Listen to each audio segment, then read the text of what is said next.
سامعین سے گزارش ہے کہ ایلیکوینٹ ادب اور ایلیکوینٹ ادب ایکسٹراز میں جتنے بھی مشہور تاریخی ناولز اور فکشنل ناولز کمپلیٹ ہو چکے ہیں اس کا مطالعہ ہمارے پلے لسٹ سیکشن میں کریں اور زیادہ سے زیادہ شیئر کرنے کی کوشش کریں، اور ہم سے رابطہ کرنے کے لیے فیس بک اور ٹویٹر پر فالو کریں۔ جزاک اللہ۔ بسم اللہ الرحمن الرحیم۔ امیر تیمور، دی ارتھ شیکر، جس نے دنیا ہلا ڈالی۔ ایپیسوڈ 16۔ تیمور کی حکمت عملی 100% کامیاب رہی تھی۔ جب قبیلہ بویر کے لوگ تیمور کے قافلے کو لوٹنے میں مصروف تھے تو وہ اس کے سپاہیوں کے نرغے میں آ گئے تھے اور سب کے سب گرفتار ہو گئے۔ چنانچہ جو قافلہ اصفہان جا رہا تھا وہ بھی شیراز واپس لوٹ آیا۔ تیمور نے ان قیدیوں سے پوچھ گچھ کرنے کا حکم دیا کہ یہ پتہ چل سکے کہ آیا ان مذکورہ 2 راستوں کے علاوہ کسی اور راستے سے بھی بویر میں داخل ہوا جا سکتا ہے۔ معلوم ہوا کہ ایک اور راستہ ہے، لیکن وہ راستہ بہت تنگ ہے اور صرف ایک بکری ہی وہاں سے گزر سکتی ہے، کوئی انسان وہاں سے گزر نہیں سکتا۔ لہٰذا عقلی تقاضا یہی ہے کہ انہی 2 راستوں میں سے ایک راستے سے گزرا جائے۔ تیمور نے فارس میں ایک بار پھر بارود بنانے کا حکم دیا۔ اسے احساس تھا کہ سرزمین بویر میں داخل ہونے کے بعد انہیں 2 چیزوں کی استعمال کی ضرورت ہوگی، ایک تو وہ قیدی تھے جو انہوں نے پکڑ لیے تھے، اور دوسرا بارود۔ تیمور کو یقین تھا کہ بویر کے سپاہی بادشاہ غور کے سپاہیوں سے زیادہ بہادر اور نڈر نہیں ہو سکتے۔ بادشاہ غور کے سپاہیوں کو انہوں نے بارود استعمال کر کے شکست دی تھی، اور بالکل اسی طرح بارود استعمال کر کے وہ بویر کے سپاہیوں کو بھی شکست دے سکتے تھے۔ بارود بنانے کے لیے ضروری اشیاء فارس میں دستیاب تھیں، اور جب بارود تیار ہو گیا تو تیمور نے حکم دیا کہ اسے چمڑے کے تھیلوں میں رکھ کر ان کے ساتھ فیتے باندھ دیے جائیں۔ یہ فیتے ایک موٹی رسی سے بنائے گئے تھے جو بذات خود بارود میں ڈبوئی گئی تھی اور بآسانی آگ پکڑ لیتی تھی۔ تیمور نے اپنے سپاہیوں کے ایک حصے کو بویر کے باہر ہی ٹھہرنے کا حکم دیا اور کچھ دوسرے سپاہیوں کو کہا کہ وہ نیچے اتر آئیں اور اپنے گھوڑے اپنے ساتھیوں کے حوالے کر دیں۔ بویر کے کچھ سرداروں نے مشورہ دیا تھا کہ چونکہ بویر میں داخل ہونے کے 2 راستے ہیں، لہٰذا بہتر یہ ہے کہ ان دونوں اطراف سے حملہ کیا جائے تاکہ بویر کا دفاع کرنے والوں کی توجہ بڑھ جائے۔ لیکن تیمور اپنے سپاہیوں کو جان بوجھ کر موت کے منہ میں نہیں دھکیلنا چاہتا تھا، اسی لیے اس نے انہیں بتا دیا کہ ابتدا میں وہ ایک طرف سے بطور آزمائش حملہ کر کے دیکھیں گے۔ اگر اس کا نتیجہ نفی نکلا تو بہتر یہی ہوگا کہ ایک ہی طرف سے حملہ کیا جائے تاکہ کم سے کم سپاہی ہلاک ہوں۔ تاہم اگر مثبت نتیجہ نکلا تو ہم دونوں اطراف سے بھرپور حملہ کر دیں گے۔ جب ابتدائی حملے کی منصوبہ بندی مکمل ہو گئی تو تیمور نے ہدایت کی کہ بویر کے گرفتار شدگان کو فوج کے آگے آگے چلایا جائے تاکہ ان کے ساتھیوں کی تیر اندازی کی صورت میں ان کے اپنے ساتھی ہی ان کے تیروں کا نشانہ بن جائیں۔ ان قیدیوں کے پیچھے تیمور کے رسالے کے وہ سپاہی تھے جن کے پاس بارود سے بھرے چرمی تھیلے تھے۔ ان کے ذمے یہ کام تھا کہ بوقت ضرورت فیتوں کو آگ لگا کر بارود سے بھرے تھیلے دشمن کی طرف پھینک دیں تاکہ فوج کا راستہ صاف ہو جائے۔ تیمور بذات خود اس پہلے رسالے کی پہلی صف میں شامل تھا تاکہ خود میدان جنگ کی نگرانی کر سکے۔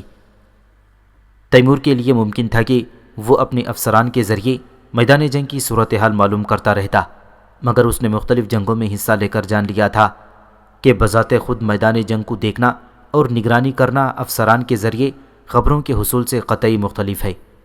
تیمور جو چیزیں دیکھ سکتا تھا اس کے افسر اس طرح ان چیزوں کو دیکھنے کی صلاحیت نہیں رکھتے تھے۔ حملہ کرنے والے پہلے رسالے کے تمام سپاہی آہنی خود اور جنگی لباس پہنے ہوئے تھے تاکہ دشمن کی طرف سے تیر اندازی کی صورت میں ان کی پیش قدمی نہ رکے۔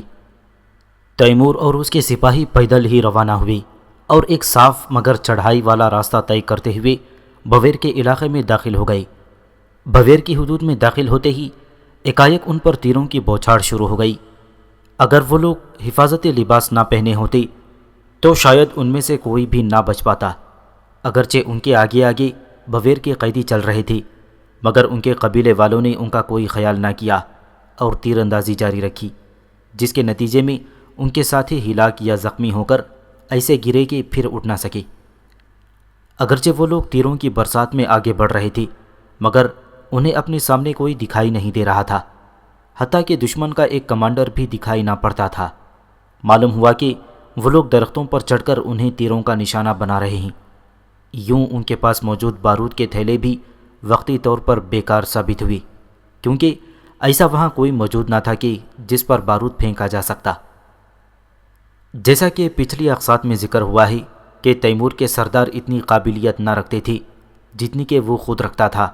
اس موقع پر بھی اگر وہ خود میدان جنگ میں موجود ہوتا تو شاید دشمن کی تیر اندازی کا کبھی توڑ نہ ہو پاتا۔ جب تیمور کو معلوم ہوا کہ بویر کے تیر انداز درختوں میں چھپے بیٹھے ہیں اور وہاں سے ان پر تیر برسا رہے ہیں، اور یہ کہ وہ تیمور اور اس کے سپاہیوں کو دیکھ سکتے ہیں جبکہ وہ لوگ انہیں نہیں دیکھ سکتے، تو تیمور نے خود سے کہا کہ کسی درخت پر چڑھ کر تیر چلانے والے یا کسی قلعے کی دیوار پر کھڑے ہو کر تیر چلانے والے میں کوئی فرق نہیں ہے۔ اگر ہم دیوار ڈھا دیں تو وہ فوراً نیچے آ گرے گا، اسی طرح اگر درخت گرا دیا جائے تو اس پر چھپا ہوا دشمن بھی نیچے آ گرے گا۔ تیمور سوچ رہا تھا کہ انسان کی بنائی قلعے کی دیوار مضبوط ہے یا یہ درخت۔ ان فلک پوش درختوں کو دیکھ کر یہ اندازہ لگانا بہت مشکل تھا کہ انہیں بارود کی مدد سے گرایا جا سکتا ہے یا نہیں، کیونکہ تیمور نے ایسا کبھی نہیں کیا تھا۔ پھر بھی اس نے حکم دیا کہ فیتوں کو آگ لگا کر بارود سے بھرے چرمی تھیلے درختوں پر پھینک دیے جائیں تاکہ شاید درخت گر جائیں اور وہ لوگ دشمن کی تیر اندازی سے چھٹکارا پا سکیں۔ تیمور کے سپاہیوں نے ایسا ہی کیا اور چرمی تھیلے درختوں پر پھینکنا شروع کر دیے۔ دیکھتے ہی دیکھتے ایسا غلیظ دھواں اٹھا کہ آسمان سیاہ پڑ گیا اور سانس لینا دوپہر ہو گیا۔ تیمور کو خود بھی شدید کھانسی آنے لگی، تاہم چونکہ وہاں ہوا چل رہی تھی اس لیے بارود کا دھواں جلدی بکھر گیا، اور پھر تیمور نے حیرانی سے دیکھا کہ درختوں نے آگ پکڑ لی ہے۔ چند کمزور درختوں کے سوا کوئی درخت گرا تو نہیں تھا، مگر تمام درختوں نے آگ پکڑ لی تھی۔ معلوم ہوا کہ اس جنگل کے درختوں کی لکڑی روغندار ہونے کے سبب بہت جلد آگ پکڑ لیتی ہے، اسی لیے اس جنگل کے تمام درخت ایک لخت آگ کی لپیٹ میں آ گئے تھے۔ تیمور اور اس کے سپاہی اس غیر متوقع چیز کے باعث حیرت سے درختوں کو دیکھ رہے تھے۔ بویر کے تیر اندازوں کو درختوں پر لگی آگ کی وجہ سے تیر اندازی روکنا پڑی، اور ان میں سے کچھ سراسیمہ ہو کر نیچے کودے اور بھاگ کھڑے ہوئے۔ آہستہ آہستہ آگ بڑھتی چلی گئی اور اس کی حدت اس حد تک بڑھ گئی کہ تیمور کو اپنی فوج سمیت پیچھے ہٹنا پڑا۔ تیمور نے دیکھا کہ ان کے دائیں بائیں جہاں تک آنکھیں کام کرتی تھیں سارے کے سارے درخت جل رہے تھے۔ درختوں کے عین وسط میں آگ کے شعلے 100 فٹ بلندی کو چھو رہے تھے۔ اس خوفزدہ کر دینے والی آگ نے ایسا غلیظ دھواں اگلا کہ اس سے سورج چھپ گیا اور ہر طرف اندھیرا چھا گیا۔ اس روز گویا تیمور نے جہنم کی آگ کا جیتے جی نظارہ کر لیا تھا، حتیٰ کہ ایک پرندہ بھی وہاں سے اڑ کر نہیں جا سکتا تھا۔ انسان تو رہا ایک طرف، اس جہنم کی آگ کو بجھانا کسی کے بس کی بات نہ تھی۔ اس آگ کے باعث لڑائی رک گئی تھی۔ اگرچہ اس حیرتناک آگ نے تیمور کو ششدر کر دیا تھا، تاہم اس نے اس سے یہ سبق حاصل کیا کہ اگر راستے میں ایسا جنگل ہو جس کے درختوں کی لکڑی روغن والی ہو تو اسے بآسانی آگ لگا کر راستہ صاف کیا جا سکتا ہے۔ اس جنگل میں خواہ دشمن کے لاکھوں جنگجو چھپے بیٹھے ہوں تو ان کے پاس آگ لگنے کی صورت میں اس کے سوا اور کوئی راستہ نہ تھا کہ وہاں سے بھاگ کھڑے ہوتے یا پھر وہیں کھڑے رہتے اور خود کو آگ میں جلنے دیتے۔ اگلے 10 دنوں تک جنگ بندی رہی اور اس دوران بویر کا سارا علاقہ آگ کی لپیٹ میں رہا۔ 10 دن کے بعد آگ ختم ہو گئی کیونکہ جنگل کے سارے درخت جل کر بھسم ہو گئے تھے۔ البتہ اگلے 10 دن تک اس جگہ کی زمین اس قدر دہکتی رہی کہ وہاں سے تیمور کے سپاہیوں کا گزر ناممکن تھا۔ چونکہ بویر کا علاقہ بلندی پر واقع تھا اس لیے وہاں فارس کے دوسرے علاقوں کی نسبت زیادہ بارشیں ہوتی تھیں، چنانچہ بارش ہونے لگی اور آگ کی تپش ختم ہو گئی اور تیمور کی فوج بویر میں داخل ہو گئی۔ ان کا راستہ روکنے والا کوئی نہ تھا کیونکہ راستے میں اب ایسی کوئی پناہ گاہ نہ تھی جہاں بویر کے جنگجو چھپ کر ان پر تیر اندازی کر سکتے۔ بویر کے لوگوں سے جنگ چھیڑنے سے پہلے تیمور کو بتایا گیا تھا کہ بویر کا علاقہ دنیا کی جنت کہلاتا ہے۔ اس خطۂ زمین میں داخل ہونے کے بعد تیمور کو پتہ چلا کہ اس کی تازگی اور خوبصورتی کے بارے میں کہی جانے والی باتیں بالکل سچ تھیں۔ اگرچہ سارا جنگل جل چکا تھا اور ان کے راستے میں درختوں کی جلی ہوئی لکڑیاں تھیں، مگر انہیں پار کرتے ہی ایک بار پھر وہ سرسبز و شاداب خطۂ زمین میں داخل ہو گئی تھی۔ یہ قدرتی چراگاہیں تھیں۔ تیمور کے اپنے ملک میں بھی قدرتی چراگاہیں موجود تھیں اور وہاں ہر وقت گھوڑے، بھیڑ بکریاں اور گائیں بھینسیں چرتی نظر آتی تھیں۔ اب ان کے سامنے جو چراگاہ تھی وہ تقریباً 6 کلومیٹر گہری تھی، مگر تیمور نے وہاں کسی گھوڑے یا دوسرے مویشی کو چرتے نہیں دیکھا۔ معلوم ہوا کہ بویر کے لوگوں نے ان کے آنے کی خبر ملتے ہی اپنے جانوروں کو دوسرے علاقوں میں منتقل کر دیا تھا۔ جب تیمور اپنی فوج کے ساتھ وہاں پہنچا تو اس نے اپنے افسروں میں سے ایک دلیر افسر قرا خان کو حکم دیا کہ اپنے گھوڑے جنہیں وہ پیچھے چھوڑ آئے تھے وہ یہاں لائیں۔ انہوں نے گھوڑے پیچھے اس لیے چھوڑ دیے تھے کیونکہ انہیں معلوم تھا کہ آگے دشوار گزار راستہ ہے، مگر اس عظیم آگ کے جس نے جنگل کا نام و نشان مٹا کر راستہ صاف کر دیا تھا، گھوڑوں کو پیچھے چھوڑنا قطعی غیر اہم تھا، کیونکہ تیمور نے دیکھا تھا کہ وہاں کی زمین ہموار تھی اور وہ گھوڑوں پر سوار ہو کر چل اور جنگ کر سکتے تھے۔ تیمور نے قرا خان کو ہدایت کی کہ وہ گھوڑوں کا چارہ بھی ساتھ لیتا آئے۔ اگرچہ وہاں وسیع و عریض چراگاہیں تھیں، مگر تیمور گھوڑوں کو ان چراگاہوں پر چھوڑنا نہیں چاہتا تھا، کیونکہ دوران جنگ گھوڑوں کو خشک چارہ کھلایا جاتا ہے۔ دوسری صورت میں گھوڑے بھرے ہوئے پیٹ کے باعث چلنے سے عاجز آتے ہیں۔ جب گھوڑے وہاں پہنچ گئے تو ان کے آگے بڑھنے کی رفتار میں تیزی آ گئی۔ وہ بدستور ہری بھری گھاس سے بھرپور ہموار سرزمین سے گزر رہے تھے۔ تیمور اچھی طرح جانتا تھا کہ بویر کے جنگجو اس ہموار جگہ پر انہیں نشانہ بنانے کی غلطی نہیں کریں گے، کیونکہ وہ جانتے تھے کہ اگر انہوں نے سوار حالت میں تیمور کے سپاہیوں کو ہموار میدان میں للکارا تو سب کے سب بآسانی مارے جائیں گے۔ تیمور کو یقین تھا کہ وہ ان کے مقابلے کے لیے کسی جنگل یا پہاڑوں والے علاقے کا انتخاب کریں گے۔ 2 دن تک مسلسل سفر کے بعد وہ دریا کے کنارے پہنچ گئی جو پانی سے لبالب بھرا ہوا تھا۔ جب وہ اس دریا کو عبور کر رہے تھے تو اس پانی کی سطح ان کے گھوڑے کے پیٹ تک پہنچ رہی تھی۔ حالانکہ ابھی موسم بہار شروع ہوا تھا اور نہ ہی دریاؤں کی طغیانی کا موسم تھا۔ تیمور نے اندازہ لگایا کہ اس دریا سے موسم بہار کے دوران گزرنا مشکل ہوگا۔ تیمور کو بتایا گیا کہ وہاں 2 اور دریا بھی تھے اور ان میں بھی پانی کی فراوانی تھی۔ اگرچہ اس دریا کا پانی کناروں کو چھو رہا تھا، مگر تیمور کو دریا کے کنارے کھیتی باڑی کے کوئی آثار نظر نہ آئے۔ معلوم ہوا کہ وہاں کے لوگ کھیتی باڑی کی اہمیت سے بے خبر ہیں اور انہیں ایسا کوئی حکمران بھی میسر نہ آیا تھا جو انہیں کھیتی باڑی پر آمادہ کر سکتا۔ تیمور کو بھی انہیں کھیتی باڑی سکھانے کا کوئی شوق نہ تھا، بلکہ وہ تو انہیں سبق سکھانے آیا تھا۔ اسی روز وہ دریا عبور کر چکے تو ان کے ہراول دستے نے اطلاع دی کہ وہ ایک ایسی پہاڑی گزرگاہ تک پہنچ گیا ہے کہ جس کے بارے میں اسے یہ یقین نہیں ہے کہ آیا وہ اسے عبور کر سکتا ہے یا کہ نہیں۔ 1 گھنٹے کے بعد ہراول دستے کی طرف سے دوبارہ پیغام ملا کہ اس پہاڑی گزرگاہ کو سیدھے راستے سے عبور کرنا ناممکن ہے، البتہ انہیں امید ہے کہ اس کے گرد چکر کاٹ کر آگے جایا جا سکتا ہے۔ پھر ہراول دستے کی طرف سے پیغام موصول ہوا کہ اس گزرگاہ کے مشرقی جانب سے ایک راستہ ہے، مگر بویر کے جنگجوؤں نے اس پر مکمل قبضہ جما رکھا ہے۔ وہ اس راستے سے آگے نہیں بڑھ سکتے تھے کیونکہ دشمن نے جگہ جگہ پہرا بٹھا رکھا تھا اور عین ممکن تھا کہ وہ ان پر پتھر برسا کر بآسانی ہراول دستے کے تمام سپاہیوں کو ہلاک کر ڈالتا۔ تیمور نے ہراول دستے کو اس گزرگاہ کے پاس رکنے کا حکم دیا اور پھر اپنے سردار قرا خان کو 2000 سپاہیوں کے ہمراہ بھیجا تاکہ وہ اس جگہ کا اچھی طرح جائزہ لے کر بتائے کہ آیا اس سے گزرا جا سکتا ہے یا نہیں۔ جب دشمن کے سپاہی کسی پہاڑی گزرگاہ کے مختلف مقامات پر ناکہ لگا کر وہاں سے گزرنے والوں پر پتھر برسانے کے لیے تیار بیٹھے ہوں تو وہاں سے گزرنے کے لیے ضروری ہے کہ ان ناکہ لگانے والوں کو اپنی جگہ چھوڑنے پر مجبور کیا جائے۔ اگر وہاں سے گزرنے والا سپہ سالار دشمن کے سپاہیوں کو اپنی جگہ چھوڑنے پر مجبور نہ کر سکے تو اس کے لیے ضروری ہے کہ وہ اس ساری پہاڑی گزرگاہ کے گرد پہرا بٹھا دے تاکہ دشمن کے سپاہی بھوک اور پیاس کے ہاتھوں مجبور ہو کر ناکہ چھوڑنے پر تیار ہو جائیں۔ مگر فارس کے مقامی لوگوں نے جو تیمور کے ساتھ تھی بتایا کہ ان پہاڑیوں کے گرد پہرا بٹھانا اس کے لیے بیکار تھا کہ ان پہاڑیوں پر پانی بخوبی دستیاب تھا اور جنگلی پھل بھی بکثرت مل جاتے تھے۔ مزید برآں ان پہاڑیوں پر بہت سے بلوط کے درخت تھے۔ بویر کے مقامی باشندے ان درختوں کے پھلوں سے آٹا تیار کرتے اور پھر ان سے روٹیاں بنا لیتے۔ اسی لیے ان کے کھیتی باڑی نہ کرنے کی ایک اہم ترین وجہ یہ بھی تھی کہ انہیں کبھی کھانے پینے کی محنت کرنے کی ضرورت ہی نہ پڑتی تھی۔ ان کے لیے بلوط کے پھل سے بنے آٹے کی روٹی اور گندم کی روٹی میں کوئی فرق نہ تھا۔ خراقان کہنے لگا، اے امیر، تمہارا حکم ہو تو میں اپنے ساتھیوں سمیت اس راستے کو عبور کر سکتا ہوں۔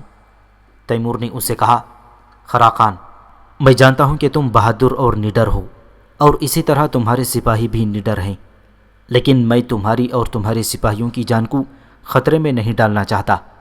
اگر میں تمہاری اور تمہارے سپاہیوں کی جانیں قربان کر دوں تو یہ راستہ جو اس وقت کھلا ہے مزید مسدود ہو جائے گا۔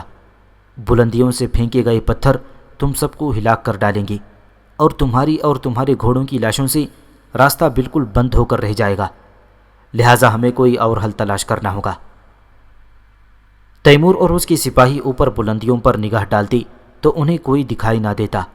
بویر کے جنگجوؤں نے بڑے پتھروں کے درمیان پناہ لے رکھی تھی، اور تیمور جانتا تھا کہ وہ پتھر پھینکنے کے لیے بالکل تیار بیٹھے ہیں۔ بویر کے سپاہی نظروں سے اس طرح اوجھل تھے کہ خراقان کہنے لگا، اس کے خیال میں وہاں کوئی بھی نہیں ہے، مگر ہراول دستہ انہیں بتا چکا تھا کہ دشمن کے سپاہی اس پہاڑی پر موجود تھے، اور اس نے انہیں وہاں دیکھا تھا۔ خراقان کہنے لگا، اے امیر، میں 20 سپاہیوں کے ساتھ آزمائشی طور پر راستہ عبور کرنے کے لیے تیار ہوں۔ اگر انہوں نے ہم پر پتھر پھینکے تو پتہ چل جائے گا کہ وہ وہاں موجود ہیں، لیکن اگر پتھر نہ پھینکے گئے تو تم باقی فوج کے ساتھ گزر آنا۔ تیمور نے جواب دیا، خراقان، یہ لوگ یہاں صدیوں سے رہتے آ رہے ہیں، اور یہاں کے حالات سے میری اور تمہاری نسبت زیادہ باخبر ہیں۔ شاید 50 سے بھی زیادہ دفعہ یہاں یہ ہوا ہوگا کہ حملہ آور فوج اس گزرگاہ کے سامنے آ کھڑی ہوئی ہوگی، اور بویر کے قبائلیوں نے حملہ آور سپہ سالار کو چکمہ دے کر ہلاک کر ڈالا ہوگا۔ خراقان کہنے لگا، اے امیر، کیسا چکمہ؟ تیمور نے بتایا، جب چھوٹے گروہ وہاں سے گزرتے ہوں گے تو وہ ان پر پتھر نہ برساتے ہوں گے، تاکہ دشمن کا سپہ سالار سمجھے کہ وہ وہاں موجود ہی نہیں ہیں، اور وہ اپنی ساری فوج کو اس گزرگاہ کو عبور کرانے کا فیصلہ کر لیتا ہوگا۔ جیسے ہی پوری فوج حرکت کرتی گزرگاہ کے درمیان پہنچتی ہوگی تو یہ گھات لگائے قبائلی اس پر پوری قوت سے پتھروں کی برسات کر کے ساری فوج کو موت کے گھاٹ اتار دیتے ہوں گے۔ میں یہ نہیں کہتا کہ بالکل ایسے ہی ہوتا ہوگا، مگر بہت ممکن ہے کہ بویر کے قبائلیوں نے اسی طرح سے بہت سی فوجوں کو ہلاک کر ڈالا ہو۔ خراقان کہنے لگا، اے امیر، خدا نے تمہیں عام انسانوں سے کہیں زیادہ بڑھ کر سوچنے سمجھنے کی صلاحیتیں عطا کی ہیں، اسی لیے تم ہر کسی پر قابو پا لینے کے قابل ہو، لیکن میرا خیال ہے کہ ابھی تک کسی باہر سے آنے والی فوج نے اس پہاڑ تک رسائی حاصل نہیں کی کہ اہل بویر کو اس پر پتھر برسانے کی ضرورت محسوس ہو، بلکہ انہوں نے اس جنگل میں جو اب ہمارے بارود کے سبب جل کر راکھ ہو گیا ہے اس کا راستہ روک لیا ہوگا۔ تیمور نے کہا، تیرا نظریہ بہت حد تک درست ہے، مگر اس بار چونکہ اہل بویر راستہ نہ روک سکے، لہٰذا اب وہ اس گزرگاہ پر ہمارا راستہ روکنے کی کوشش کریں گے۔ خراقان کہنے لگا، اے امیر، اجازت دو تو میں 20 جانبازوں کے ساتھ اس راستے سے گزر جاؤں۔ ہمارے ساتھ دو ہی صورتیں پیش آ سکتی ہیں، یا تو وہ ہم پر پتھر برسائیں گے اور ہم مارے جائیں گے، یا پھر پتھراؤ نہیں ہوگا اور ہم بحفاظت دوسری طرف پہنچ جائیں گے۔ بالفرض اگر بویر کے قبائلی ہمیں فریب دینے کے لیے 20 آدمیوں پر پتھر نہ برسائیں تو بھی ہمارے 20 آدمی تو دوسری طرف پہنچ جائیں گے۔ خراقان کے اصرار پر تیمور نے اسے اجازت دے دی کہ وہ 20 سواروں کے ساتھ وہ پہاڑی گزرگاہ عبور کر کے دوسری طرف پہنچ جائے۔ خراقان ایک نڈر اور قابل بھروسہ سردار تھا۔ تیمور اسے ایسی آزمائش میں نہیں ڈالنا چاہتا تھا جس کا فائدہ جنگی لحاظ سے بے حد کم ہو، لیکن یہ بھی حقیقت تھی کہ اگر وہ بذات خود اس راستے کو عبور نہ کرتا تو اس کے سپاہی بھی زبردست پتھراؤ سے ڈر کے گزرنے کی جرات نہ کر پاتے۔ اجازت ملنے کے بعد خراقان نے زوردار نعرہ بلند کیا کہ مجھے 20 ایسے جانبازوں کی ضرورت ہے جو اپنی جان کا خوف کیے بغیر میرے ساتھ اس گزرگاہ کو عبور کرنے پر تیار ہوں۔ تیمور کی فوج کے سپاہی ایک ایک کر کے صفوں سے نکلنے لگے۔ جب ان کی تعداد 20 ہو گئی تو خراقان نے باقی سپاہیوں کو آگے آنے سے روک دیا، اور پھر ان 20 جانبازوں کو مخاطب کر کے کہنے لگا، تمہارے گھوڑے جتنا تیز دوڑ سکتے ہوں دوڑاؤ اور گزرگاہ کو عبور کر جاؤ۔ یہ کہتے ہی اس نے خود اپنے گھوڑے کو ایڑ لگا دی اور اس کے 20 جانباز ساتھیوں نے بھی ایسا ہی کیا تھا۔ تیمور ان گزرنے والوں کو نہ دیکھ رہا تھا، بلکہ ان کی نظریں اوپر پہاڑیوں کی چوٹی پر مرکوز تھیں، اور وہ اس بات کا انتظار کر رہے تھے کہ اوپر سے ان کا رد عمل کیا ہوتا ہے۔ خراقان سب سے آگے گھوڑا دوڑاتے ہوئے کسی آندھی کی طرح گزرگاہ عبور کر گیا، اور اس کے پیچھے 16 سوار بھی وہ راستہ طے کر گئے۔ وہ لوگ 4 کی ٹولیوں میں حرکت کر رہے تھے۔ جب آخری ٹولی وہاں سے گزرنے لگی تو تیمور کو پہاڑوں پر پتھروں کے لڑکنے کی گڑگڑاہٹ سنائی دی۔ پہاڑی کا وہ راستہ عمودی نہ تھا، بلکہ ڈھلوان کی صورت میں تھا، اور اس پر سے بڑے بڑے پتھر لڑکتے ہوئے نیچے آ رہے تھے۔ اگر تیمور اپنی آواز ان 4 سپاہیوں تک پہنچا سکتا تو ضرور چیخ کر انہیں خبردار کر دیتا کہ اپنی لگامیں کھینچ کر رک جاؤ، مگر پتھروں کی گڑگڑاہٹ کی آوازوں میں کوئی اور آواز ان تک نہ پہنچ سکتی تھی، لہٰذا وہ 4 ان کی نظروں کے سامنے بھاری بھرکم پتھروں کے نیچے کچل کر مارے گئے۔ بہرحال اس سے یہ بات ثابت ہو گئی کہ بویر کے سپاہی پہاڑی کے اوپر موجود ہیں، اور ہراول دستے نے ان کی موجودگی کی درست اطلاع دی تھی۔ دوسرا یہ کہ بویر کے قبائلی اتنے زیرک اور چالاک نہیں ہیں جتنا کہ تیمور انہیں سمجھ رہا تھا، کیونکہ اگر وہ ان کی جگہ ہوتا تو ان 20 سپاہیوں کو بحفاظت گزر جانے دیتا، اور جب پوری فوج وہاں سے گزرنے لگتی تو بھرپور پتھر برسا کر انہیں غفلت میں ہلاک کر ڈالتا۔ جس راستے سے خراقان اور اس کے ساتھی گزر رہے تھے وہ پہلے ہی خاصا تنگ تھا، اور اب 4 سپاہیوں اور ان کے کچلے ہوئے گھوڑوں کی لاشوں اور پتھروں کے باعث بالکل ہی مسدود ہو گیا تھا، لہٰذا اب وہاں سے گزرنے کے لیے لاشوں کو ہٹانا ضروری تھا۔ تیمور نے 10 سپاہیوں کو طلب کیا اور ان سے کہا کہ وہ اس گزرگاہ میں داخل ہوں اور لاشوں تک پہنچ جائیں، مگر آگے نہ بڑھیں۔ تیمور کو اندازہ ہو گیا تھا کہ پہاڑ کی بناوٹ کچھ اس طرح کی تھی کہ دشمن صرف ایک مقام کو نشانہ بنا سکتا تھا، راستے کی ابتدا اور انتہا پر پتھر نہیں لڑکایا جا سکتا۔ تیمور کے حکم سے اس کے 10 سپاہی اس گزرگاہ میں داخل ہو گئے، اور وہ سب کے سب اوپر دیکھ رہے تھے کہ کہیں کوئی پتھر تو لڑکتا ہوا نہیں آ رہا۔ تاہم جب وہ لاشوں کے قریب پہنچ کر رک گئے تو اسی لمحے لڑکنے کی خوفناک گڑگڑاہٹ سنائی دی، اور تیمور کے سپاہی بڑی تیزی سے پیچھے ہٹائے۔ پہاڑی کے اوپر سے لڑکائے گئے پتھر ایک بار پھر بے جان لاشوں کو کچلتے ہوئے گہری کھائیوں میں جا گرے۔ اب یہ بات ثابت ہو گئی تھی کہ دشمن اس خاص مقام کے علاوہ کہیں اور پتھر نہیں گرا سکتا تھا۔ اگرچہ یہ بات اتنی فائدہ مند نہ تھی، مگر پھر بھی لڑائی کے دوران دشمن کی صلاحیتوں کے بارے میں بات جان لینا ضروری ہوتا ہے۔ تیمور کو یہ فکر لاحق تھی کہ اپنی فوج کو وہاں سے کیسے گزارے اور اسے ان پتھروں کے عذاب سے بچا کر کیسے آگے لے جائے کہ اچانک اس کی نظر پہاڑ کی بلندی پر پڑی، اور اس نے دیکھا کہ کوئی شخص وہاں سے اشارے کر رہا ہے۔ تیمور کو یہ دیکھ کر سخت تعجب ہوا کہ وہ شخص خراقان تھا۔ جب خراقان نے یہ دیکھا کہ تیمور کی توجہ اس کی جانب مبذول ہو گئی ہے تو وہ اپنے دائیں طرف اشارہ کرنے لگا اور بار بار ہونٹوں پر انگلی بھی رکھنے لگا۔ تیمور سمجھ گیا کہ اس کا مطلب یہ ہے کہ دشمن اس کی دائیں جانب ہے، اسی لیے وہ پکار نہیں سکتا۔ تیمور کو بھی اس لیے وہ چپ رہنے کا اشارہ کر رہا تھا تاکہ وہ بھی اسے نہ پکارے، ورنہ دشمن کو اس کی موجودگی کا پتہ چل سکتا تھا۔ یہ بات صاف ظاہر تھی کہ خراقان پہاڑی گزرگاہ پار کر کے اپنے گھوڑے سے اتر آیا اور پہاڑ پر چڑھنے کا راستہ تلاش کر کے وہاں تک پہنچ گیا۔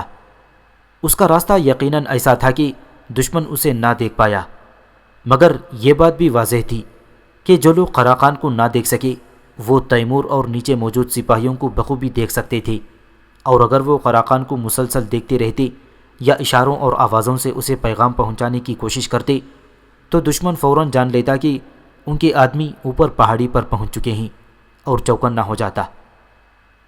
لہذا تیمور نے اپنے افسروں کو ہدایت کی کہ تمام سپاہیوں کو اچھی طرح یہ بات سمجھا دیں کہ اوپر پہاڑ کی طرف مسلسل نہ دیکھیں اور نہ ہی اشارے وغیرہ کریں، تاکہ دشمن کو ان کے ساتھیوں کی پہاڑ پر موجودگی کا علم نہ ہونے پائے۔ خراقان کے ساتھ چند اور لوگ بھی دکھائی دیے۔ یہ وہی جانباز سپاہی تھے جو خراقان کے پیچھے راستہ عبور کرنے میں کامیاب ہو گئے تھے۔ اس نے اس بار اپنے بائیں طرف اشارہ کیا، جس کا مطلب تھا کہ اس طرف سے اس تک پہنچا جا سکتا ہے۔ تیمور کو اندازہ تھا کہ وہ دشمن کی نگاہوں میں ہے، لہذا تیمور نے ایک سردار سے کہا کہ وہ جائے اور یہ سمجھنے کی کوشش کرے کہ خراقان کیا کہہ رہا ہے۔ اگر اس کی بات سمجھ میں نہ آئے تو ایک باریک سی رسی تیر کے ساتھ باندھ کر خراقان کی طرف بھیج دے، تاہم اس رسی کا دوسرا سرا ایک موٹی سی رسی کے ساتھ بندھا ہوا ہونا چاہیے۔ خراقان سمجھ جائے گا کہ رسی کی مدد سے آدمی اس تک بھیجنا چاہتے ہیں تاکہ اس کا پیغام سمجھ سکیں۔ لہذا خراقان کے آدمیوں اور تیمور کے درمیان رابطہ قائم ہو گیا۔ نیچے موجود سپاہی ایک ایک کر کے رسی کی مدد سے اوپر پہنچ کر خراقان کے ساتھ مل رہے تھے۔ اسی دوران تیمور نے اپنے آدمیوں کو حکم دیا کہ اس گزرگاہ کی طرف حرکت کریں تاکہ اوپر بیٹھے دشمن کی توجہ نیچے مبذول رہے اور وہ خراقان کی طرف توجہ نہ دے پائے۔ اس طرح تقریباً 500 سپاہی رسی کی مدد سے پہاڑ پر چڑھ کر خراقان سے جا ملے۔ تیمور نے حکم دیا کہ اوپر جانے والوں کے ساتھ تیر اور فلاخن یعنی غلیل نما آلہ جس کی مدد سے پتھر دور تک پھینکے جا سکتے ہیں، اس کے گولے بھی بھیج دیے جائیں۔ اگر پہاڑ کے اوپر پہنچ کر پتھر کافی تعداد میں موجود تھے، مگر ممکن تھا کہ تیمور کے آدمیوں کو وہاں گولے بنانے کا وقت نہ ملتا۔ تیمور نے اوپر پہنچنے والے سپاہیوں کی قیادت خراقان کو سونپ دی اور اسے ہدایت دی کہ اوپر موجود دشمن پر حملہ کر کے ان کا شیرازہ بکھیر دے۔ جب خراقان اور اس کے ساتھیوں نے دشمن پر حملہ کیا تو تیمور انہیں دیکھ نہ سکتا تھا، مگر لڑنے والوں کی آوازیں پہاڑی کے اوپر سے صاف سنائی دے رہی تھیں۔ بعض اوقات کوئی خوفناک چیخ ابھرتی اور یہ اس شخص کی آواز ہوتی جو زخم کھا کر پہاڑ سے نیچے آ گرتا اور دوبارہ چیخنے کے قابل نہ رہتا۔ ان گرنے والوں میں سے کچھ تیمور کے سپاہی اور کچھ بویر کے قبائلی بھی تھے۔ جب تیمور کے سپاہی یا بویر کے جنگجو پہاڑ سے نیچے گرتے اور زمین سے ٹکراتے تو ان کی ہڈیاں چٹک جاتیں، تو تیمور اپنے اندر کے احساس کا امتحان لیتا کہ آیا اس پر اس منظر کا کتنا اثر ہوتا ہے۔ تیمور کے نزدیک میدان جنگ میں موت ایک عام سی بات تھی، اور میدان جنگ میں 1,00,000 سپاہیوں کی موت بھی اس کے لیے اثر انگیز نہ تھی، مگر اس طرح کی ہلاکتوں کا مظاہرہ تیمور کے لیے بالکل نیا تھا، اور اس سے پہلے کبھی ایسا نہیں ہوا تھا کہ اس کے سپاہی پہاڑ پر لڑتے ہوئے اس کے سامنے گر کر ہلاک ہوئے ہیں۔ تاہم تیمور کے دل کی دھڑکنوں میں کوئی ارتعاش پیدا نہ ہوا، اور ان ہلاکتوں کا اثر اس پر ایسا ہوا تھا کہ جیسے وہ لوگ تلوار کے وار سے مارے جا رہے ہوں۔ پھر تیمور کو احساس ہوا کہ اس طرح کی موت تلوار یا نیزے کے زخم سے ملنے والی موت سے بہتر تھی۔ بعض اوقات تلوار یا نیزے کے زخم سے بری طرح گھائل ہونے والا تڑپ تڑپ کر مرتا ہے اور ایسے شخص کو تکلیف دہ موت کا سامنا کرنا پڑتا ہے، مگر پہاڑ کی بلندیوں سے گرنے والا زمین پر پہنچتے ہی جاں بحق ہو جاتا ہے، اور موت اس تیزی سے اسے لپیٹ لیتی ہے کہ درد کے احساس کا کوئی موقع ہی نہیں ہوتا۔ کچھ دیر بعد خراقان نے پکار کر کہا، پہاڑ کے اوپر کوئی بویر کا آدمی زندہ نہیں بچا، اب تم لوگ بلا خوف و خطر راستہ عبور کر سکتے ہو۔ تیمور نے حکم دیا کہ راستے کو پتھروں اور انسانی لاشوں سے صاف کیا جائے تاکہ سارے فوجی وہاں سے بآسانی گزر سکے۔ اگرچہ خراقان نے کہا تھا کہ پہاڑ کے اوپر دشمن کا کوئی آدمی باقی نہیں بچا، مگر پھر بھی معمول کے مطابق تیمور نے احتیاط کا دامن نہ چھوڑا۔ تیمور نے پہلے ہراول دستے کو آگے بھیجا اور اسے ہدایت کی کہ لمحہ بلمحہ اسے آگاہ کرتا رہے کہ ان کا راستہ صاف ہے یا نہیں۔ بہرحال تیمور کی ساری فوج اس گزرگاہ کو عبور کر گئی اور وہ لوگ ایک میدان میں پہنچ گئے جہاں ایک دریا بہہ رہا تھا۔ تیمور نے سورج کی طرف نگاہ کی اور دیکھا کہ دن کا تھوڑا ہی وقت باقی بچا ہے، تاہم ان کے آگے پہاڑیاں تھیں۔ جس وقت وہ لوگ ان پہاڑیوں پر پہنچتے تو رات کا اندھیرا پھیل جاتا۔ دشمن کی سرزمین پر رات کے وقت ان پہاڑیوں کو عبور کرنا انتہائی خطرناک کام ثابت ہو سکتا تھا، لہذا تیمور نے وہیں دریا کے کنارے چھاؤنی قائم کرنے کا حکم دیا۔ پھر اس نے خیمہ گاہ کی چاروں طرف پہرے داروں کی 3 صفیں متعین کر دیں، کیونکہ اس بات کا خطرہ تھا کہ بویر کے جنگجو ان پر شبخون مارنے کی کوشش کریں گے۔ جب ان لوگوں نے آگ جلا کر کھانا پکانا شروع کیا تو خراقان آ پہنچا اور پہاڑ کے اوپر ہونے والی لڑائی کی تفصیلات بتانے لگا۔ اس نے بتایا کہ پہلے اس کے پاس صرف 16 آدمی تھے، مگر پھر جب تیمور نے 500 سپاہیوں کی کمک مزید بھیج دی تو انہوں نے بویر کے جنگجوؤں پر، جو کہ 500 ہی کی تعداد میں تھے، بھرپور حملہ کر دیا۔ دشمن کو آخری لمحوں تک خراقان اور اس کے ساتھیوں کی موجودگی کا علم نہ ہو سکا، اور انہوں نے بویر کے لوگوں کو بالکل غافل گیر کر دیا تھا۔ دشمن کے جنگجو 2 حصوں میں بٹے ہوئے تھے۔ ایک حصے کے جنگجو پتھر توڑنے کے آلات سنبھالے ہوئے تھے، جن کی مدد سے وہ پہاڑ کے پتھر توڑ کر الگ کرتے جاتے، جبکہ دوسرے حصے کے جنگجوؤں کے ذمے ان پتھروں کو پہاڑ سے نیچے لڑکانا تھا۔ خراقان اور اس کے ساتھی ایکایک ان پر ٹوٹ پڑے اور پہلے ہی منٹ میں ان کے متعدد افراد کو موت کے گھاٹ اتار دیا۔ پھر ان کے اور دشمن کے درمیان ایک خونریز جنگ چھڑ گئی اور اس کے نتیجے میں دشمن کے آدمیوں کے ساتھ ساتھ ان کے بھی بہت سے ساتھی پہاڑ سے گر کر ہلاک ہو گئے۔ خراقان کہنے لگا، اے امیر، یہاں کے باشندے کافی سخت کوش ہیں۔ میں نے دیکھا ہے کہ ان میں سے کچھ زخمی ہوئے اور ایسی حالت میں کہ جب وہ زمین سے اٹھ بھی نہ سکتے تھے تو اس وقت بھی میرے سپاہیوں کی ٹانگیں کاٹنے کی کوشش کر رہے تھے، مگر آخرکار ہم ان سب کا خاتمہ کرنے میں کامیاب ہو گئے۔ ان میں سے بعض مارے گئے ہیں، بعض بری طرح زخمی ہوئے اور کچھ کو ہم نے گرفتار کر لیا۔ ان کے کچھ ساتھی یقینی موت اپنے سامنے پا کر اسی راستے سے فرار ہو گئے جس سے ہم لوگ پہاڑ پر چڑھنے میں کامیاب ہوئے تھے۔ اس روز تیمور کے 241 سپاہی مارے گئے یا بری طرح زخمی ہو گئے تھے اور خراقان دیگر سپاہیوں کی مدد سے اپنے زخمی سپاہیوں کو پہاڑ سے نیچے لے آیا تھا۔ جب خراقان ساری داستان سنا چکا تو تیمور نے اس سے دریافت کیا، خراقان، اس جانثاری اور خدمت کے بدلے جو تو نے میرے لیے انجام دی ہے، کیا انعام چاہتا ہے؟ خراقان کہنے لگا، اے امیر، تیرے لیے اپنا سب کچھ قربان کر دینا ہی میرا فرض ہے۔ تیمور نے اس سے کہا، خراقان، میں مختلف جنگوں میں تیرے کارناموں سے بخوبی واقف ہوں اور جانتا ہوں کہ تو ایک نڈر اور دلیر انسان ہے، لیکن آج تو نے ثابت کر دیا کہ تو دلیری اور بہادری کے ساتھ ساتھ جنگی قابلیت اور سمجھ بوجھ کا بھی مالک ہے۔ آج تو پہاڑ کی دشواریوں کی پرواہ کیے بغیر جس طرح اس خطرناک راستے سے گزرا اور اپنی جان کو خطرے میں ڈال کر دشمن کے سر پر پہنچ گیا اور وہاں سے ہمیں اوپر آنے کا راستہ بھی بتایا، پھر تو نے دشمن پر حملہ بول کر اسے شکست دی اور ہمارے لیے خطرناک ترین پہاڑی گزرگاہ محفوظ بنا دی۔ آج اگر تو اپنی دلیری اور قابلیت کا مظاہرہ نہ کرتا تو ہم ہفتوں اور بلکہ مہینوں تک اس پہاڑ کے سامنے کھڑے رہتے اور شاید دشمن کو نیست و نابود کیے بغیر واپس لوٹنے پر مجبور ہو جاتے۔ خراقان نے کہا، اے امیر، یہ تو میری طرف سے حقیر سی کوشش تھی۔ تیمور نے جواب دیا، اے بہادر انسان، میں تجھے 10,000 دینار انعام کے طور پر دیتا ہوں اور سمرقند پہنچنے کے بعد اپنی بیٹی زبیدہ کا نکاح تجھ سے کروں گا۔ خراقان کانپتی ہوئی آواز میں بولا، اے میرے امیر، میں تو تیرا ادنا سا غلام ہوں، میں تیرا داماد بننے کے لائق ہرگز نہیں۔ تیمور نے حکم دیا کہ 10,000 سونے کے سکے خراقان کے حوالے کر دیے جائیں۔ جب سونے کے سکے لا کر خراقان کے پاس رکھے گئے تو اسی لمحے تیمور کی نظر پہاڑ کی چوٹی پر پڑی اور زندگی میں پہلی بار اس کے جسم پر لرزہ طاری ہو گیا۔ یہ لرزہ خوف یا دہشت کی وجہ سے نہ تھا، بلکہ اس احساس کی وجہ سے تھا کہ وہ ایک بہت بڑی غلطی کر بیٹھا ہے۔ تیمور کو پہاڑ کی چوٹی پر بہت سی مشعلیں حرکت کرتی نظر آ رہی تھیں اور وہ سمجھ گیا تھا کہ دشمن دوبارہ وہاں پہنچ گیا ہے۔ تیمور، جس کی ساری زندگی جنگ کے میدان میں گزری تھی اور جو خود کو جنگی حکمت عملی اور چالوں کا ماہر سمجھتا تھا، ایک سنگین غلطی کر بیٹھا تھا۔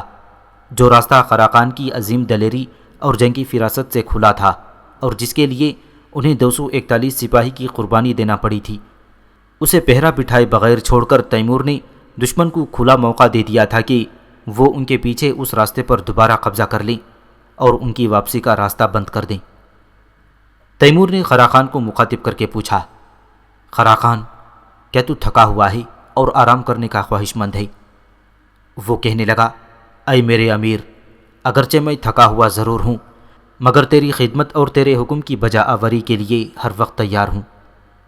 تیمور نے کہا، آج پہلی بار مجھ سے ایک بھول ہو گئی ہے، میں نے اس راستے سے گزرنے کے بعد اس پر پہرا نہیں بٹھایا، ہو سکتا ہے دشمن اس پر دوبارہ قبضہ کر لے۔ تیرے خیال میں وہاں کی نگرانی اور پہرا بٹھانے کے لیے کتنے سپاہی کافی ہوں گے؟ خراقان نے کہا، 500 سپاہی بہت ہیں۔ تیمور نے کہا، ہو سکتا ہے کہ وہاں پہنچ کر تجھے دشمن کا سامنا کرنا پڑے، لہٰذا تو 1000 سپاہی ساتھ لے جا اور ضرورت کے مطابق مشعلیں بھی ساتھ لے جا۔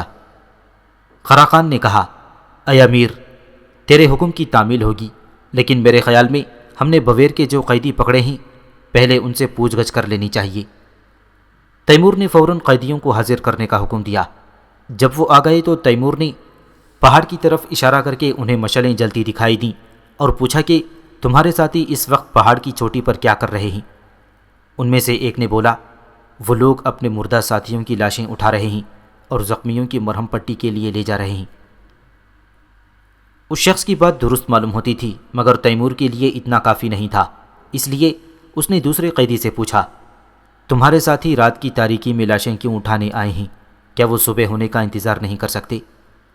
اس نے جواب دیا، اے امیر، یہاں گوشت کھانے والوں کی بہتات ہے جو مردوں کا گوشت کھا جائیں گے، اور دوسری وجہ یہ ہے کہ زخمیوں کو مرہم پٹی اور فوری توجہ کی ضرورت ہوتی ہے۔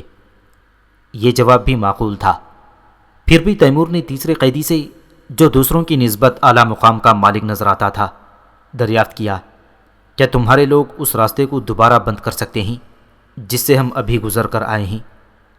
اس آدمی نے حیرت سے پوچھا، وہ اسے دوبارہ کیوں بند کریں گے؟ اس راستے کو دوبارہ بند کرنے کا کیا فائدہ ہوگا؟ تیمور نے کہا، فائدہ یہ ہے کہ جب ہم واپس جانا چاہیں تو وہ لوگ ہمارے لیے مشکلات کھڑی کر سکتے ہیں۔ وہ شخص کہنے لگا، اے امیر، تمہیں واپس جانے پر کون مجبور کر سکتا ہے؟ اور اگر جانا چاہو تو تمہارا راستہ روکنے کی جرات کون کرے گا؟ تیمور نے خراقان سے کہا کہ وقت ضائع کرنے کا موقع نہیں ہے، اوپر پہنچو اور راستے پر قبضہ جما لو، پھر چاہو تو وہیں خیمے نصب کر کے سو جانا، اور اپنے ساتھ پانی اور دیگر ضروری اشیاء بھی لیتے جاؤ۔ خراقان پہاڑ کی طرف روانہ ہو گیا۔ اس کے ساتھ 1000 سپاہی اور کچھ سپاہیوں پر مشتمل ایک اضافی دستہ بھی تھا۔ اس دستے کے ذمے یہ کام تھا کہ پہاڑ کے نزدیک پہنچ کر جب خراقان اور اس کے 1000 ساتھی اوپر چڑھنے کے لیے گھوڑوں سے اتر جائیں تو وہ ان کے گھوڑوں کو بحفاظت واپس لے آئیں۔ تیمور نے ایک لمحے کے لیے بھی اپنی نظریں پہاڑ کی چوٹی سے نہ ہلائی تھیں۔ وہ جاننا چاہتا تھا کہ آیا خراقان اور اس کے ساتھیوں کو پہاڑ پر موجود مقامی باشندوں سے لڑائی کرنا پڑے گی یا نہیں۔ اگر تو جیسا کہ بویر کے قیدیوں نے بتایا تھا کہ ان کے ساتھی پہاڑ کی چوٹیوں پر اپنے ساتھیوں کی لاشیں جمع کر رہے ہیں اور زخمیوں کو امداد پہنچا رہے ہیں، تو اسے ان سے لڑنے کی ضرورت نہ تھی۔ تاہم ان سے یہ دریافت کرنے کی ضرورت پھر بھی تھی کہ آیا انہوں نے پہاڑ کے اوپر پہرے دار تو نہیں بٹھا دیے۔ اس لیے یہ ضروری نہ تھا کہ تیمور اس بارے میں خراقان کو مناسب ہدایات دیتا، وہ خود موقع کی مناسبت سے فیصلہ کرنے کی صلاحیت رکھتا۔ اسی دوران تیمور کو کافی فاصلے سے ایک عجیب چیخ کی آواز سنائی دی۔ تیمور نے اس قیدی کو بلا کر، جو دوسرے قیدیوں سے ممتاز نظر آتا تھا، دریافت کیا کہ یہ آواز کیسی تھی۔ وہ کہنے لگا، یہ عورتوں کے رونے پیٹنے کی آوازیں ہیں۔ تیمور نے پوچھا، کیا تمہاری عورتیں بھی پہاڑ کے اوپر لاشوں اور زخمیوں کو لینے گئی ہوں گی؟ اس نے جواب دیا، نہیں اے امیر، وہ پہاڑ کے دامن میں جمع ہیں، لیکن شاید جیسے ہی ان کے مرد جنازے لے کر پہنچے ہیں تو وہ چیخو پکار کرنے لگی ہیں۔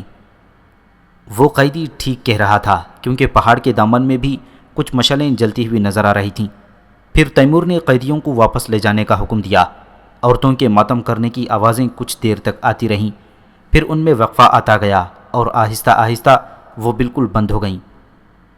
قیدیوں کے جانے کے بعد تیمور بہت مضطرب تھا، اسے نیند نہیں آ رہی تھی۔ اس گزرگاہ کو کھلا چھوڑنے کی غلطی اسے بار بار کچوکے لگا رہی تھی اور وہ بار بار خود کو سرزنش کر رہا تھا۔ بہرحال جلدی خراقان کی طرف سے ایک قاصد آیا اور اس نے یہ خبر دی کہ راستہ کھلا ہوا ہے اور دشمن نے اس پر پہرا نہیں بٹھایا تھا۔ خراقان نے راستے کو نگرانی میں لے لیا تھا۔ یہ خبر پا کر تیمور کو قدرے سکون حاصل ہوا اور وہ سونے کے لیے تیار ہو گیا۔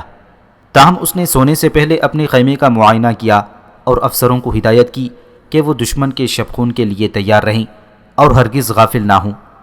اس کے بعد وہ حسب معمول جنگی لباس میں ہی بستر پر لیٹ گیا اور سونے کی کوشش کرنے لگا۔ ابھی صبح طلوع نہ ہوئی تھی کہ تیمور کی آنکھ کھل گئی۔ تیمور اٹھ کر خیمے سے باہر نکل آیا۔ اس کے سپاہی ابھی سو رہے تھے۔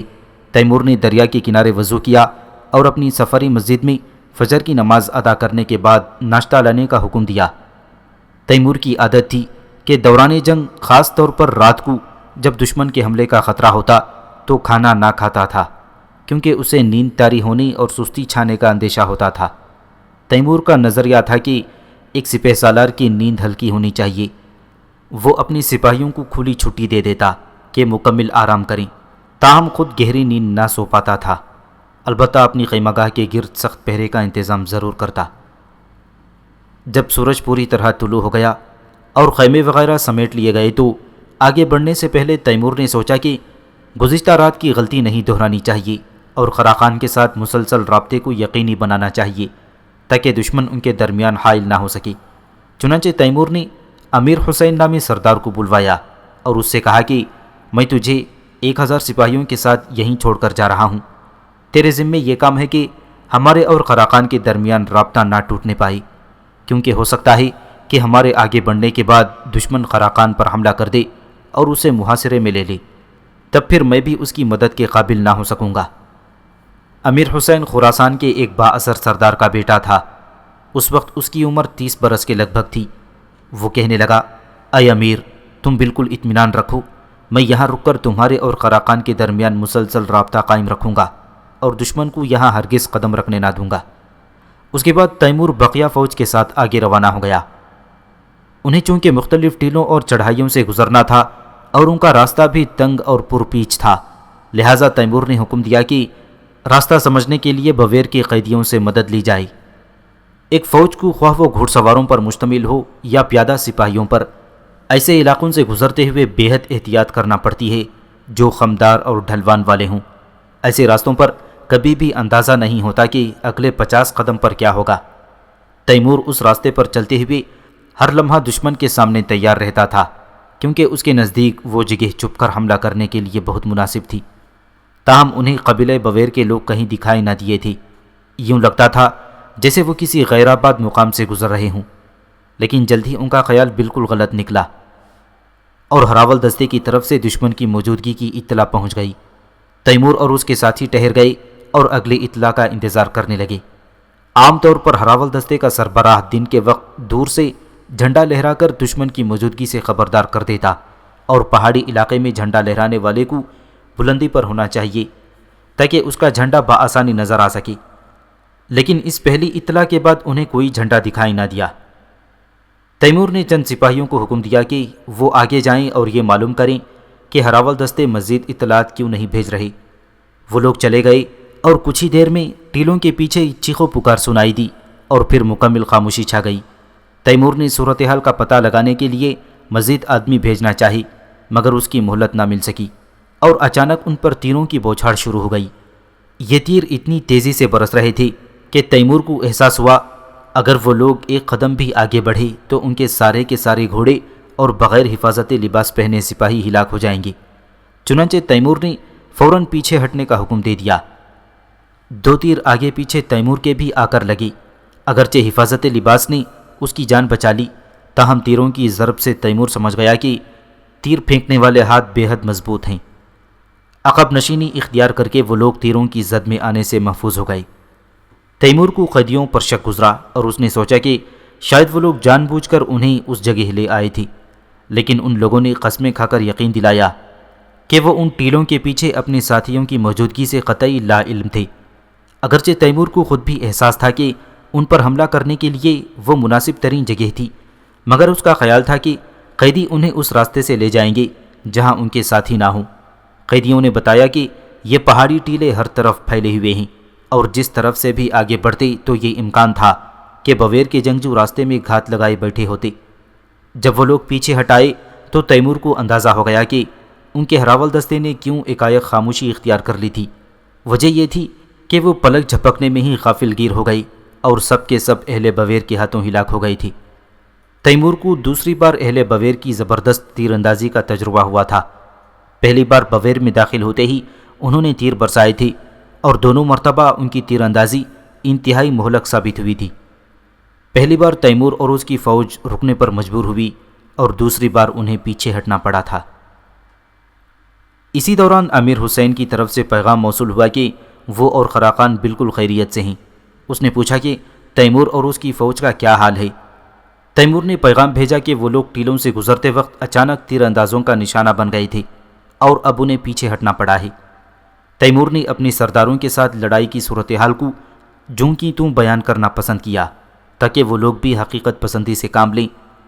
تیمور کی غلط بیانی انہیں بے فکری اور بے احتیاطی میں مبتلا کر سکتی تھی اور یہ بے احتیاطی ان کی شکست کا سبب بن سکتی تھی۔ بویر کے قیدیوں نے بتایا کہ ان کے ملک کے لوگ چھوٹی عمر سے تیر اندازی کی مشق شروع کر دیتے ہیں۔ ابتدا میں وہ دوسروں کے بنائے تیر استعمال کرتے، مگر بڑے ہوتے ہوتے خود ہی تیر کمان بنانے لگتے ہیں۔ ان کی کمانیں خاص قسم کے درخت کی لکڑی سے بنائی جاتی ہیں جو بویر کے علاقے میں کثرت سے پایا جاتا تھا۔ کمان کی زہ بھی یہ لوگ خود ہی تیار کرتے تھے، اور سب سے اچھی زہ وہ ہوتی تھی جسے بکری کی آنتوں سے تیار کیا جاتا تھا۔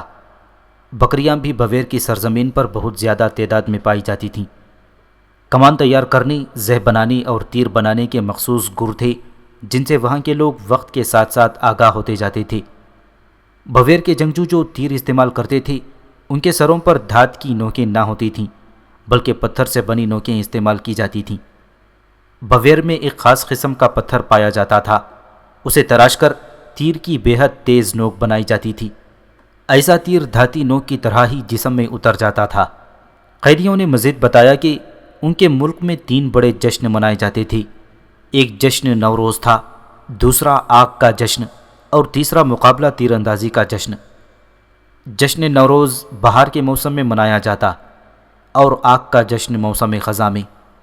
بویر کے رہنے والے مسلمان تھے، لیکن چونکہ مسلمان ہونے سے پہلے وہ لوگ مجوسی تھے، لہٰذا اس وقت بھی اپنی رسومات کو سینے سے لگائے ہوئے تھے اور ہر سال موسم خزاں میں آگ کا جشن ضرور مناتے تھے۔ تیمور نے قیدیوں سے پوچھا کہ آیا ان کے ملک میں اب بھی آتش کدے موجود ہیں، مگر انہوں نے نفی میں جواب دیا۔ بعد ازاں جب تیمور شام پہنچا تو اسے ابن خلدون نے بتایا کہ مجوسیوں نے قدیم زمانے میں آتش کدے اس لیے بنائے تھے کہ اس زمانے میں آگ جلانے کا باقاعدہ طریقہ وضع نہ ہوا تھا۔ پرانے زمانے کے مجوسی کھانے پکانے اور سردیوں کے موسم میں گرمی حاصل کرنے کے لیے کسی خاص مقام پر مستقل آگ جلائے رکھتے تھے اور وہ اسے بجھنے نہ دیتے تھے۔ اگر وہ بجھ جاتی تو ان کے پاس اسے دوبارہ جلانے کا وسیلہ نہ ہوتا تھا۔ اسی وجہ سے ان کے ہر گاؤں میں آتش کدہ موجود ہوتا اور ہر شہر میں بہت سے آتش کدے مل جاتے تھے۔ ان آتش کدوں کے نگران اور پہرے دار ہوتے تھے جو انہیں مسلسل ایندھن فراہم کر کے بجھنے سے بچائے رکھتے۔ جب کبھی شہر کے لوگ کھانا وغیرہ پکانا چاہتے تو وہ ان آتش کدوں میں جاتے اور وہاں سے آگ بھر کر اپنے گھر لے جاتے اور گھر میں موجود چولہا جلا لیتے۔ مجوسیوں کا عقیدہ تھا کہ آگ، پانی، زمین اور ہوا ان کے خدا کی طرف سے عطا کردہ عظیم ترین نعمتیں ہیں۔ جس زمانے میں آگ جلانے کا طریقہ وضع نہ ہوا تھا تو مجوسیوں کے نزدیک آگ کی اتنی اہمیت تھی کہ ان کے ہاں دلہن کا تحفہ بھی آگ سے بھرا ہوا برتن ہوتا تھا۔ تیمور نے بویر کے قیدیوں سے پوچھا، کیا ایسا ممکن ہے کہ ہم ان ٹیلوں میں سے جانے کے بجائے ان کا چکر کاٹ کر آگے جا نکلیں اور بویر کے تیر اندازوں کے تیروں سے محفوظ رہیں؟ وہ کہنے لگے، ہاں، اور شمال کی طرف اشارہ کر کے کہنے لگے، اس طرف سے ایک راستہ ہے جس کے ذریعے تم ان ٹیلوں کا چکر کاٹ سکتے ہو، مگر تمہیں وہاں تک پہنچنے کے لیے طویل راستہ طے کرنا ہوگا۔ تیمور نے انہیں بتایا کہ وہ طویل راستوں سے تھکن کا شکار نہیں ہوتے کیونکہ اس کے سپاہی ہمہ وقت سفر میں رہتے ہیں۔ پھر تیمور نے اپنی سپاہیوں کو جمع کیا اور کہنے لگا، ان ٹیلوں کے گرد چکر کاٹنے کے لیے ہمیں شمال کی طرف سفر کرنا ہوگا۔ قیدیوں نے ہمیں راستہ بتایا ہے، مگر چونکہ وہ دشمن ہیں اس لیے ہم ان کے بتائے راستے پر آنکھیں بند کر کے نہیں چل سکتے۔ تاہم ممکن ہے کہ وہ سچ بول رہے ہوں، کیونکہ وہ جانتے ہیں کہ اگر انہوں نے جھوٹ بولا تو وہ مارے جائیں گے۔ اس وقت دشمن کے تیر انداز ان ٹیلوں میں چھپے ہوئے ہیں اور ہمیں نہیں معلوم کہ ہمارے آگے چلے جانے کے بعد وہ امیر حسین اور خراقان کے سپاہیوں کو مار ڈالیں گے یا نہیں۔ میرا خیال ہے کہ ہمیں یہاں سے آگے بڑھنے سے قبل 2 برجہیں بنا دینی چاہیے اور امیر حسین کو بھی 1 یا 2 برجہیں تعمیر کر لینی چاہیے۔ برجہاں تعمیر کرنے کے بعد ہم پہرے داروں کا دستہ یہاں چھوڑ جائیں گے تاکہ دشمن ہمارا راستہ نہ کاٹ سکے۔ ان کے پاس اچھا مسالہ تیار کر کے برجیاں تعمیر کرنے کا وقت نہیں تھا، اس لیے انہوں نے کچی اینٹوں سے ہی برجیاں تیار کر لیں جن کے سانچے تیمور کے سپاہیوں نے خود بنوائے تھے۔ تیمور نے امیر حسین کو بھی کہلا بھیجا کہ وہ بھی برجیاں تعمیر کر لے تاکہ بویر کے تیر انداز اسے غفلت میں نہ ڈالیں۔ پھر دونوں پہاڑیوں پر 2 برجیاں تعمیر کر لی گئیں اور تیمور نے 500 سپاہیوں کو پہرے کی ذمہ داری سونپ کر آگے بڑھنے کا حکم دے دیا۔ اب ان کا راستہ سرسبز زمین سے گزرتا تھا اور وہاں غافل گیر ہو جانے کا امکان نہ تھا، لہٰذا وہ تیز رفتاری سے آگے بڑھ رہے تھے۔ وہ مسلسل 2 روز تک سفر کرتے رہے۔ اس سرسبز خطے کو عبور کر کے ان کے شمالی کنارے پر پہنچ گئی۔ چونکہ جلدی ایک جنگ چھڑنے کا امکان تھا، اس لیے تیمور نے اپنی سپاہیوں کو آرام کرنے کی اجازت دے دی۔ پھر تیمور نے ان سپاہیوں کو جو زرہ اور حفاظتی لباس پہنے ہوئے تھے الگ کر کے ان کی ایک الگ سپاہ بنا لی۔ تیمور کے یہ سپاہ پیادہ تھی، کیونکہ ان کے پاس گھوڑوں کو تیر اندازی سے بچانے کے وسائل نہ تھے۔ اگر یہ سپاہی گھوڑوں پر سوار ہوتے تو دشمن کے تیر انداز ان سب کے گھوڑوں کو منٹوں میں تیروں سے نشانہ بنا کر مار ڈالتے، اور چونکہ تیمور کی فوج گھڑ سواروں کی فوج تھی، لہٰذا ان کے لیے گھوڑوں کی بے حد اہمیت تھی۔ اس وسیع اور کشادہ زمین کے شمال میں ایک گزرگاہ تھی، انہیں اس سے گزر کر مشرق کی طرف جانا تھا۔ اس کشادہ گزرگاہ میں کوئی انہیں اچانک غافل گیر نہ کر سکتا تھا۔ تاہم اسے عبور کرنے کے بعد وہ ایک ایسے علاقے میں پہنچ گئی جو مختلف پہاڑیوں پر مشتمل تھا، اور ممکن تھا کہ وہاں ان پر دوبارہ حملہ ہو جاتا۔ چنانچہ تیمور نے یہاں پہنچتے ہی اپنے رسالے کو آگے روانہ کر دیا، جو کہ اس سپاہ پر مشتمل تھا جو حفاظتی لباس پہنے ہوئے تھی اور پیادہ سپاہیوں پر مشتمل تھا۔ تیمور بذات خود گھڑ سواروں کے ساتھ آگے بڑھ رہا تھا۔ پیدل زرہ پوش سپاہی جانتے تھے کہ انہیں بویر کے جنگجوؤں سے اس طرح الجھ جانا ہے کہ گھڑ سوار سپاہی بھی ان کے سر پر پہنچ جائیں اور ان کو دو طرف سے حملے کا نشانہ بنایا جا سکے، اور بویر کے تیر اندازوں کو تیر چلانے کا زیادہ موقع نہ مل سکے۔ جس راستے سے وہ آگے بڑھ رہے تھے ایسا وہ چٹانوں پر مشتمل راستہ تھا کہ جس میں بہت سی ڈھلوانیں تھیں۔ دوپہر کے وقت ہراول دستے نے پیغام دیا کہ اسے دشمن نظر آ رہا ہے۔ تیمور نے اپنے پیادہ سپاہیوں کو ہدایت کی کہ وہ حملے میں پہل نہ کریں۔ بویر کے جنگجوؤں نے حسب معمول پہلے تیروں سے تیمور کی فوج کو نشانہ بنایا۔ تیمور نے تیر اندازوں کے انداز اور پہلے دستے کی اطلاعات کے لحاظ سے میدان جنگ کی وسعت کا اندازہ لگا لیا، اور اپنی فوج کا ایک حصہ ریزرو کے طور پر محاذ کے پچھلی جانب چھوڑ کر دشمن کی پیٹھ پر حملہ آور ہو گیا۔ تیمور بذات خود پہلی صف میں گھوڑا دوڑا رہا تھا اور اہل بویر کو یہ سبق سکھانے کے لیے تیار تھا کہ جس شخص کا نام امیر تیمور ہے تو اس کی طاقت کیسی ہے۔ تیمور کے افسر جانتے تھے کہ جب تیمور بذات خود صف اول میں شامل ہو کر لڑنے کے لیے جائے تو اسے روکنا نہیں ہے، کیونکہ تیمور اس کی باتوں کو چاپلوسی اور خوشامد کرنے کے مترادف سمجھتا تھا۔ تیمور کو اچھی طرح علم تھا کہ جب کوئی سپہ سالار میدان جنگ میں خود عام سپاہیوں کے ساتھ موجود ہو تو اس کے سپاہیوں میں حیرت انگیز جوش و ولولہ پیدا ہو جاتا ہے اور وہ اپنی جان قربان کرنے پر تیار ہو جاتے ہیں۔ بویر کے تیر اندازوں کو جیسے ہی اپنی پشت پر تیمور اور اس کے ساتھیوں کی موجودگی کا احساس ہوا تو وہ مڑے اور اپنے تیروں کا رخ ان کی طرف کر لیا، لہٰذا اس سے پہلے کہ وہ انہیں کوئی نقصان پہنچا سکیں، تیمور اور اس کے سپاہی آندھی طوفان کی طرح ان کے سروں پر پہنچ گئے۔ ان کا حملہ اس قدر اچانک اور شدید تھا کہ بویر کے بہت سے تیر انداز ان کے گھوڑوں کے پیروں تلے روندے گئے۔